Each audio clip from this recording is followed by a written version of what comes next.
할렐루야.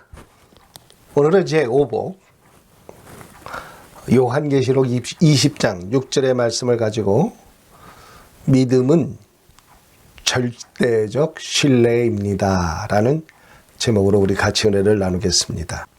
요한계시록 20장 6절 첫째 부활에 참여하는 자는 복이 있고 거룩하도다.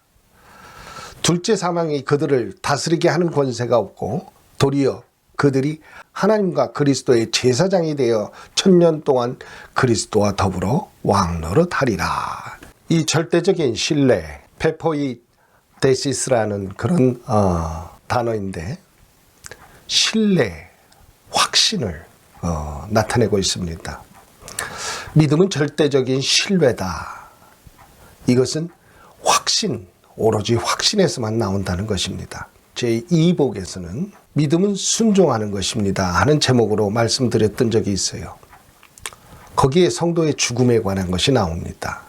그리고 5복에서는 부활에 대해서 또 말씀하고 있어요.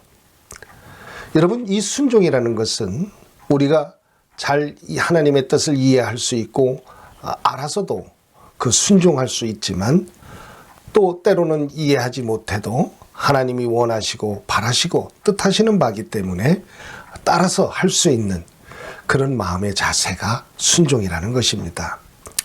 이러한 순종의 자세는 죽음도 불사하고 예수 그리스도의 제자로서 정말로 자기의 목숨 희생해서라도 그 하나님의 영광을 위해 그 자기 한 몸을 바치는 놀라운 일이 된다는 것입니다.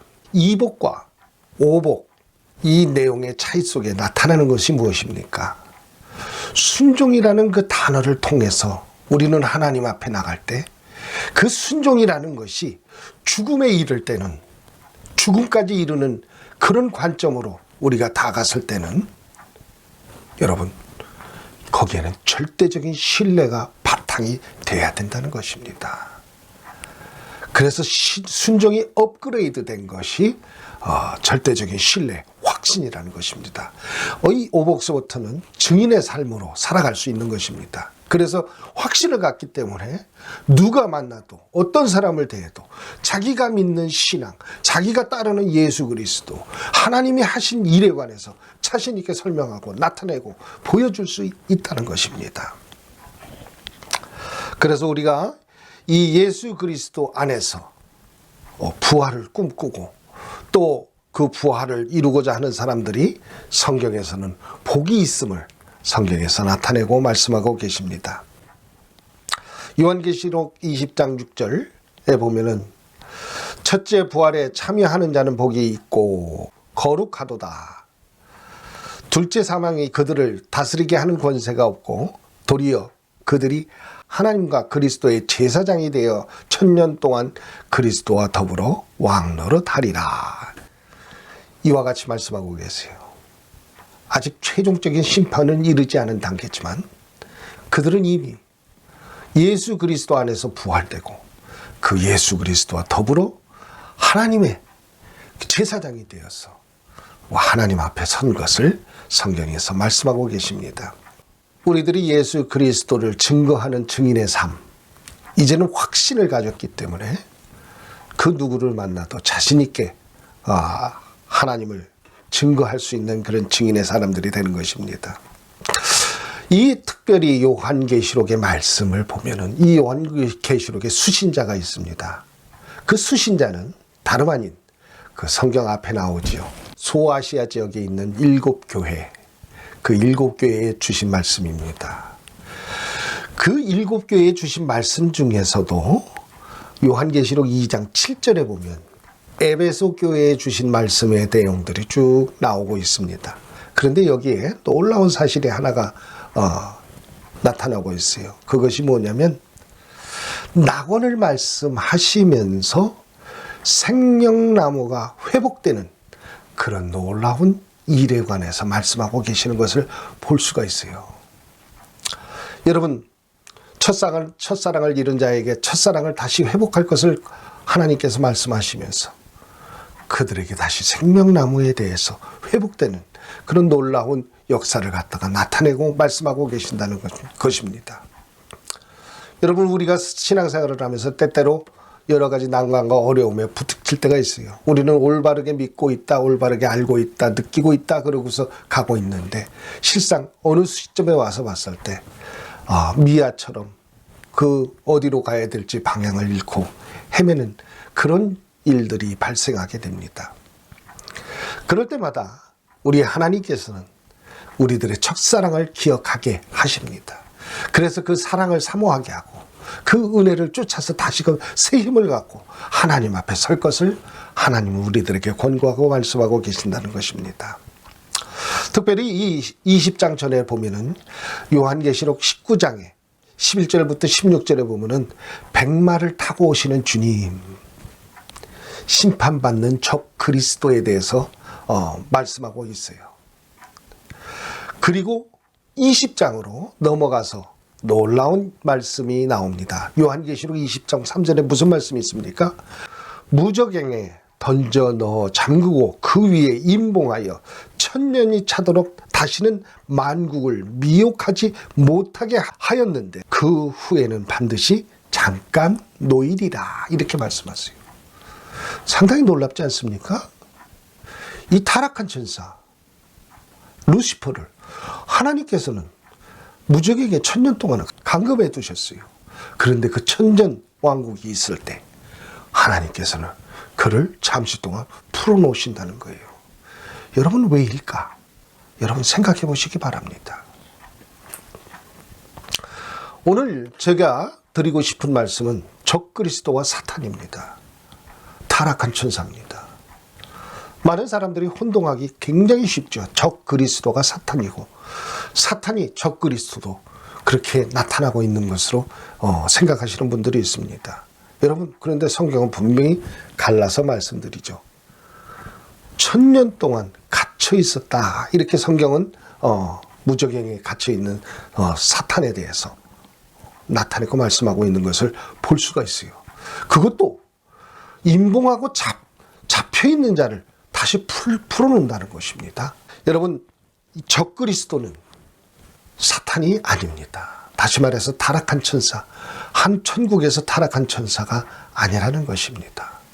여러분, 그것을 오늘 제가 죄가 어떻게 해서 천국에 들어왔는가라는 것을 설명드리고자 합니다. 성경에서 말씀하셨듯이 에덴의 동산에 그 사탄이 찾아옵니다. 그래서 인간을 타락시키죠. 여러분, 그때 그 사탄은 그때까지는 풀려 있었습니다. 그런데 인간을 타락시키고 난 뒤에 그 인간의 자유의지를 자꾸 부추겨 세웁니다. 그러면서 하나님의 말씀을 가지고 시험을 하고 그들의 마음을 갖다가 자유의지를 자꾸 키워줘서 그 하나님 앞에 그 하나님의 말씀을 잘못 이해하게끔 그렇게 하게 하여서 그들을 타락시킵니다.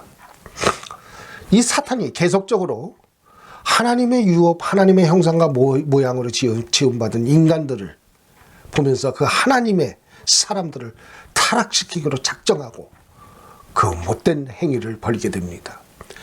이 사탄이 말세 하나님의 심판이 이루어지기 전까지 세상에 풀어져 있었다면 이 세상에는 믿음을 가지고 살아갈 수 있는 사람은 아무도 없을 것입니다. 하나님께서는 이러한 것을 염두하시고 무적에게 가둬뒀던 것입니다. 그런데 문제는 사람입니다. 하나님의 형상과 모양으로 지음받은 그 사람들은 계속적으로 죄가 번성하고 자라가고 있는 것을 성경에서는 말씀하고 계십니다. 여러분, 저는 이 관계를 이와 같이 설명드리고 싶습니다. 하나님이 경치가 아주 수려하고 멋있는 곳에 하나님의 동산을 만드십니다. 여러분 잘 알다시피 많은 사람들이 그랜드 캐년이라는 곳을 가봤을 것입니다. 아주 웅장하고 멋있지요. 가면은 첫 마디가 와라는 그런 단어를 연상하고 나타내게 됩니다. 너무나 웅장하고 멋있어서 그 하나님의 창조하신 세계에 감동하는 그런 모습인 것이죠. 그런 멋있는 뷰에 집을 짓고 동산을 만듭니다. 그리고 그 그랜드 캐년이 얼마나 보면은 낭떠러지가 끊어질 듯이 깊은 골짜기로 되어 있습니다. 거기에 보호하고자 울타리를 이렇게 설정해 둡니다. 그리고 경고의 말씀이 붙습니다. 그게 뭡니까? 이 울타리를 넘어가지 마시오. 넘어갈 시에는 생명을 보장받을 수 없습니다. 죽을 것입니다. 라는 것입니다. 하나님의 말씀이 역시 에덴의 동산에서 똑같이 이루어진 것입니다. 하나님의 말씀이 우리들에게 에덴의 동산을 지어주고 하나님의 말씀으로 울타리를 치십니다. 모든 것을 다 소유하고 그것을 지켜나갈 수 있는데 단 한 가지 선악과는 손을 대면 안 된다는 울타리를 하나님께서 치십니다. 인간은 이 울타리를 넘었었지요. 결국은 하나님이 약속하신 말씀 정령 죽으리라 하는 그 죽음이 임하게 됩니다. 그런데도 놀랍게도 우리 하나님의 말씀을 범했을 때 그 자리에서 죽을 것 같았습니다. 하나님이 정령 죽는다 이렇게 단어를 썼기 때문에 먹는 즉시 독과 같이 그 자리에서 억하고 쓰러질 것 같았는데 사탄은 뭐라고 얘기합니까? 죽지 않는다 이렇게 설명을 합니다. 선악과를 먹었습니다. 그런데 몸에 변화가 옵니다. 눈이 밝아져서 내가 보지 말아야 될 세상, 못 봐야 될 세상을 보고 이해하게 되는 것입니다. 이런 모습을 보면서 사탄은 자기의 말이 맞은 것처럼 인간의 유혹에 성공하게 됩니다. 여러분, 이때 이후로 사람의 마음에는 유혹이라는 게 들어오고 그 유혹이라는 것은 뿌리치기 힘든 그런 모습 속에 자리 잡고 성장하게 되는 것입니다. 결국은 그 하나님의 말씀을 범한 자가 무엇을 합니까? 하나님 앞에 자기 자신의 벌거벗음을 보고 숨어버리죠. 하나님과의 교제에 문제가 생겨버린 것입니다. 반면 사탄은 어떻게 하고 있을까요? 낄낄거리고 웃고 있었겠죠. 인간의 마음속에 그와 같은 죄가 들어가고 난 다음에 누구의 말을 더 선호했을까요? 사탄의 말을 더 귀 기울이게 됐을까요? 하나님의 말씀에 더 귀를 기울이게 됐을까요? 무려 아담이라는 사람은 930년을 살아가게 됩니다. 여러분 930년, 그 930년 동안 죽지 않고 죄가 번성하는 모습들을 계속적으로 지켜보고 그 마음, 쓰라린 마음을 가지고 살아갑니다. 그런데 930년이 되었을 때 인간의 한계에 다다르고 죽음이 이르게 된 것입니다. 에녹도 역시 마찬가지입니다. 에녹은 800년을 지나면서 자녀를 낳고 962세에 그는 죽었다. 성경은 이렇게 말씀하십니다. 홍수 이후에 노아는 350년을 더 살았고 그의 나이가 950세에 죽었다. 성경은 이렇게 말씀하고 계십니다. 여러분 이것은 무엇을 얘기할까요? 자기들이 뿌려놓은 씨앗, 자기들이 뿌려놓은 죄의 번성함을 보면서 인간이 마음을 긁고 괴로워하고 고통스러워하면서 살아갔던 그러한 시간들을 우리들에게 말씀하고 있어요. 여러분 그랜드 캐니언에서 울타리를 넘어섭니다.